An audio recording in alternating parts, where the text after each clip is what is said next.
1 second, I was shot in the head. The next second, I woke up in the morgue. I quickly checked my forehead. There was a huge hole. I could even stick my finger right into it. I was completely stunned. What was going on? Just then, a doctor pushed the door open. As soon as he saw me sitting up, he vomited on the spot, then passed out with a thud.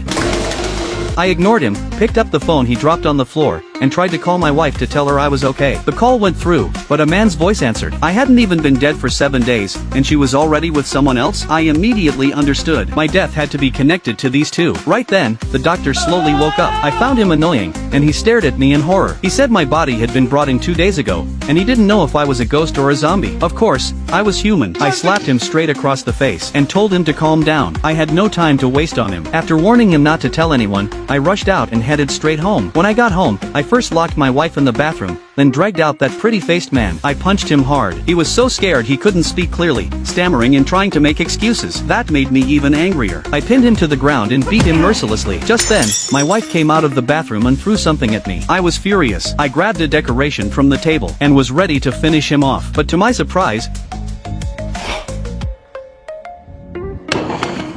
my wife, to protect that bastard, stabbed me with a knife. I fell to the ground. The bleeding wouldn't stop, and I felt completely weak. Seeing this, the pretty-faced man rushed over and stabbed me again. Finally, the two of them dragged me to the wilderness and left me there to die. But unexpectedly, I came back to life again. Once more, I had mysteriously revived. I still didn't understand what was happening, so I ran back to the morgue to ask the doctor. That guy thought it was a medical miracle and should be reported on TV. I exploded in anger. If he dared to say a word, I promised I would kill all his relatives. Then he got mad instead, saying he didn't even know me. To him, I was just a stranger's corpse. Alright then, I had to introduce myself to him. Next, I planned to ask him to do something for me, to help me get back the secret savings I'd stored over the years. And then, something unexpected happened again.